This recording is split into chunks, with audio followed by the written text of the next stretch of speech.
Ang patola ay higit na masarap. Sa simpleng ginisa, samahan mo pa ng miswa at leftover na pork adobo ay naapo, nagimasay na.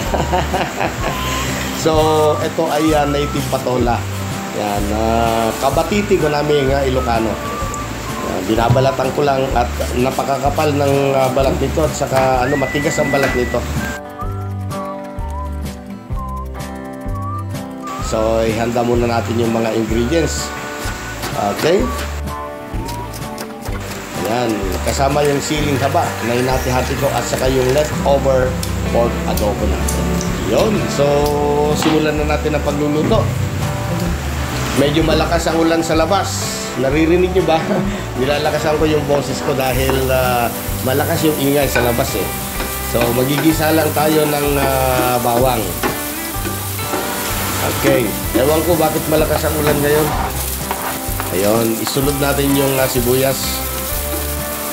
Okay, pag okay na yan, isunod na rin natin yung ating leftover pork adobo. Ayan, yan ang sasahog natin kasi malakas nga ang ulan dito sa amin. Hindi ka makalabas para bumili man lang kahit konting giniling. Tama na yan. Ang importante may sabaw ka. Ayan eh.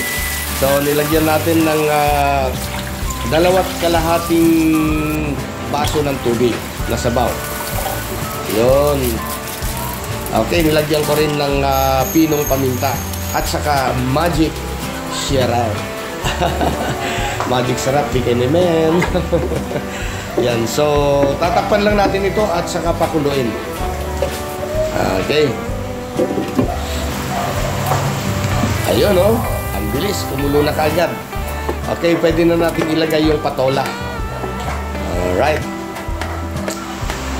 Napakasarap ang patola lalo't sa simpleng luto lang. Manamis-tamis. So naglagay din ako ng seasoning bechin as usual. So pakukuluan lang natin ito ngayon ng mga kahit 2 minuto lang muna. After 2 minutes, yan, pwede na natin ilagay yung miswa.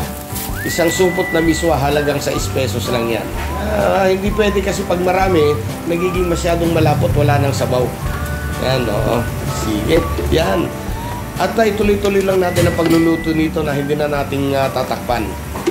Sandaling luto lang naman yan, kahit 1 minuto, 2 minuto lang, luto na yung miswa. So, chinik ko muna kung tama. So, nagdagdag lang ako ng konting asin. So, ilagyan na natin yung siling green.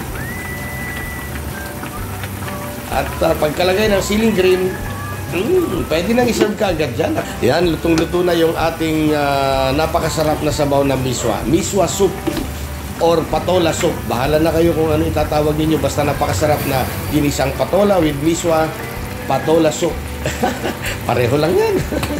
Maraming salamat po muli sa panonood at sana nagustuhan niyo yung ating recipe ngayon. Kaya wag mo nang kalimutan mag-subscribe, kaibigan, para abangan pa yung mga susunod nating mga video.